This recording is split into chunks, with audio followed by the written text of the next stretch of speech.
안녕하세요. 반갑습니다. 오늘은 근로소득의 연말정산에 대하여 알아보려고 합니다. 연말정산은 보통 2월 달에 하는데 작년 1년 동안 납부한 소득세의 환급이나 납부가 발생하기 때문에 근로자에게는 정말 중요한 날이 되겠죠. 연말정산 환급을 13월에 급여라고도 하고 비자금과 같은 꽁돈이 생기기 때문에 즐거운 날이 되기도 합니다. 연말정산 첫 번째, 부양가족의 기본공제. 인적공제는 부양가족에 대한 공제를 말하며 기본공제와 추가공제가 있습니다. 기본공제는 본인을 포함하며 배우자, 직계존속, 형제자매, 직계비속, 그리고 배우자의 직계존속과 배우자의 형제자매도 포함합니다. 예외적으로 자녀의 배우자는 공제 대상은 아니지만 자녀가 장애인이고 자녀의 배우자도 장애인에 해당하는 경우라면 자녀의 배우자도 부양가족에 포함합니다. 부양가족에 해당하면 연간 150만원을 공제합니다. 부양가족에 해당하려면 나이 요건을 충족해야 하며 부양가족에 해당하는 범위를 살펴보면요. 본인을 기준으로 배우자는 당연 공제 대상입니다. 나이는 상관하지 않습니다. 본인과 배우자의 직계존속 부양가족은 60세를 넘어야 합니다. 직계존속은 아버지, 어머니, 할아버지, 외할머니를 말하며 삼촌이나 고모, 이모는 공제 대상에 해당하지 않습니다. 그리고 본인과 배우자의 형제자매는 부양가족에는 해당되는데 나이가 20세 이하이거나 60세 이상인 경우에만 해당됩니다. 예를 들면 고등학생인 처자는 공제 대상에 해당됩니다. 그리고 직계비속, 자녀는 공제 대상에 해당되는데 나이가 20세 이하인 경우에만 공제 대상이 됩니다. 자녀의 배우자는 공제 대상은 아니지만 자녀가 장애인이고 자녀의 배우자가 장애인에 해당하면 예외적으로 자녀의 배우자도 부양가족에 포함시킬 수 있습니다. 그리고 장애인은 나이 제한을 두지 않습니다. 이번에는 부양가족의 소득 기준을 보겠습니다. 급여. 부양가족의 총 급여가 500만원 이하인 경우에는 공제 가능합니다. 일용근로는 금액에 상관없이 무조건 공제 가능합니다. 금융소득에 해당하는 이자와 배당소득이 연간 2천만원 이하인 경우에 부양가족에 해당할 수 있습니다. 만일 아버지가 60세 이상이고 은행 이자 소득이 1,900만원이라면 부양가족으로 공제 가능합니다. 연금소득은 연간 1,200만원, 24년부터는 1,500만원 이하의 경우 공제 대상에 해당됩니다.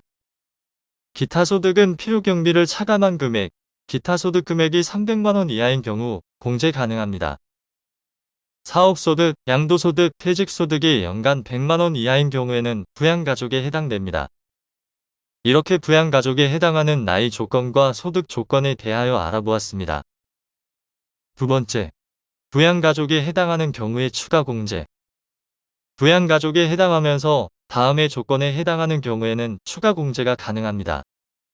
경로 우대 공제, 70세 이상에 해당하는 경우 연간 100만원 추가공제. 장애인에 해당하는 경우에는 나이와 무관하게 연간 200만원 공제됩니다. 소득 조건을 충족하지 못하면 부양가족에 해당하지 않으므로 추가 공제도 되지 않습니다. 부녀자 공제는 여성 근로자에만 해당하며 배우자가 있거나 배우자가 없지만 부양가족이 있으면 50만원을 추가로 공제합니다. 한부모 공제. 배우자가 없는데 부양가족에 해당하는 직계비속이 있는 경우 입양자도 포함합니다. 연간 100만원을 공제합니다. 하지만 부녀자 공제와 이중으로는 공제되지 않기 때문에 한부모 공제가 해당됩니다. 다음으로 연금보험료 소득공제. 본인이 부담한 국민연금, 건강보험, 고용보험은 전액 공제됩니다. 국민연금 대신 공적연금을 부담한 경우에는 공적연금도 공제됩니다. 주택자금 관련 소득공제. 무주택 세대주. 세대 구성원도 요건을 충족하면 가능한 국민주택 규모 이하. 주택 임차자금 원리금 상환액은 40% 공제되고 장기주택 저당 차입금 이자 상환액은 전액 공제됩니다. 그리고 주택마련 저축은 납입액의 40%가 공제됩니다. 다섯 번째, 소상공인 공제부금, 노란우산 공제. 개인 사업자의 공제부금을 말하는데 급여 7천만원 이하의 대표이사도 포함합니다. 근로소득 금액이 400만원 이하인 경우에는 500만원 한도, 근로소득 금액이 1억원 이하는 300만원 한도, 1억원 초과는 200만원 한도에서 공제 가능합니다. 여섯 번째, 신용카드 소득 공제. 신용카드 공제는 부양가족의 나이 요건은 없으나 소득 요건은 충족해야 합니다.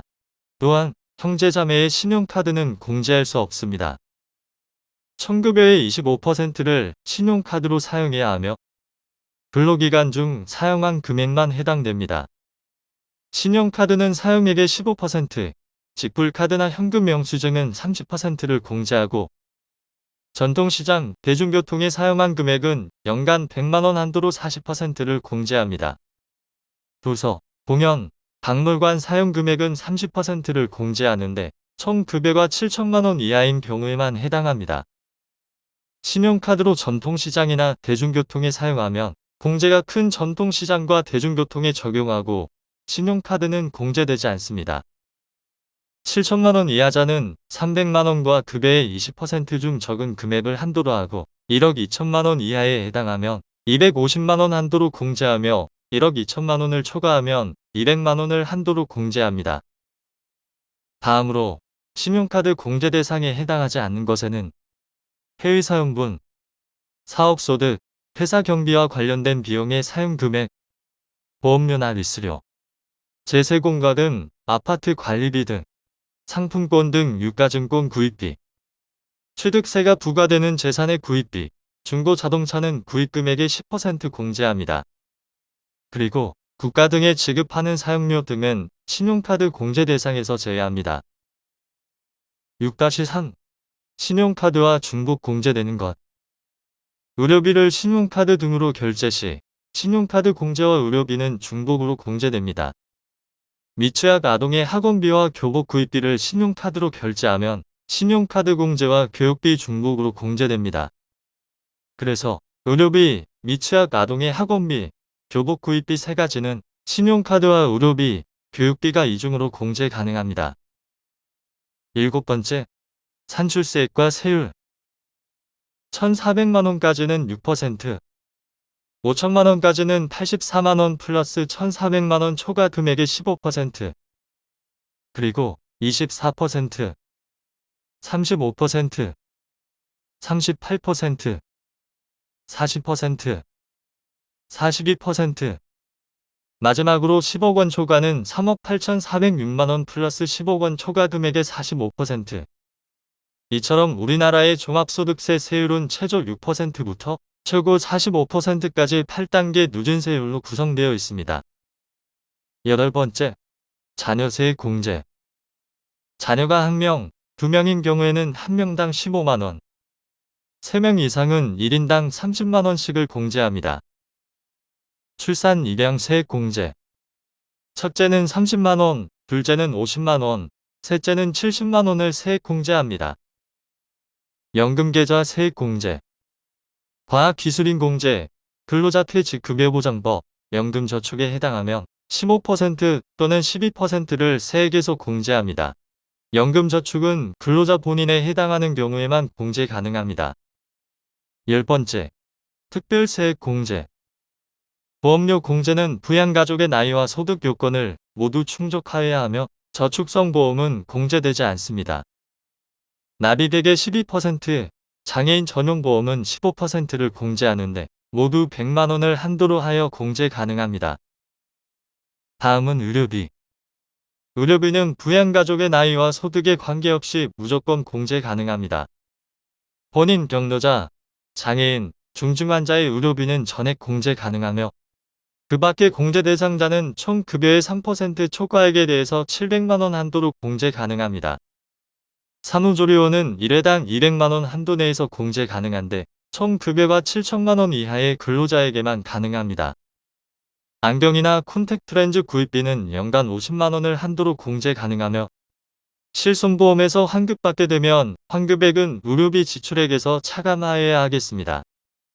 건강증진을 목적으로 하는 비타민, 보약, 미용 목적, 간병비는 의료비로 공제되지 않습니다.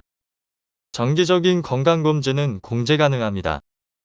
의료비 지출액의 15%를 세액에서 공제합니다. 세 번째, 교육비. 부양가족의 나이는 무관하나 소득 요건은 충족하여야 하며 직계 존속의 교육비는 공제 대상에 해당하지 않습니다. 미취학 아동, 초중고는 연간 300만원, 대학생 900만원 한도로 공제 가능하며 초중고 체험학습비는 30만원을 한도로, 중고생의 교복 구입비는 50만원을 한도로 공제 가능합니다. 장애인 특수교육비는 나이와 소득에 상관없이 전액 공제 가능합니다. 의료비와 같다고 생각하시면 되겠네요.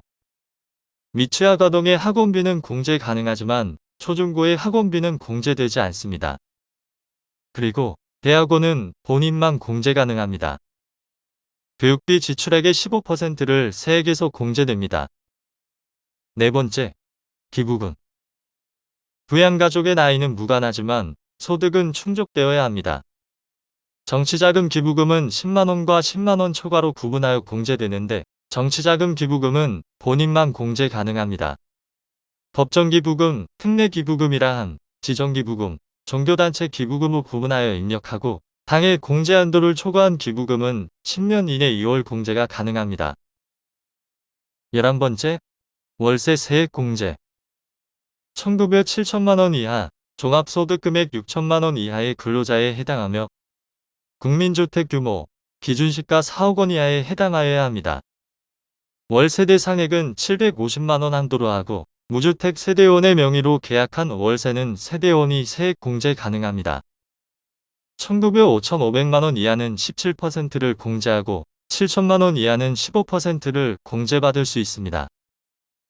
이렇게 청급여부터 소득공제, 세액공제까지 알아보았습니다. 연말정산의 계산 구조를 통하여 최종 정리를 하도록 하겠습니다. 청급여에서 근로소득공제를 차감하면 근로소득 금액이 계산됩니다.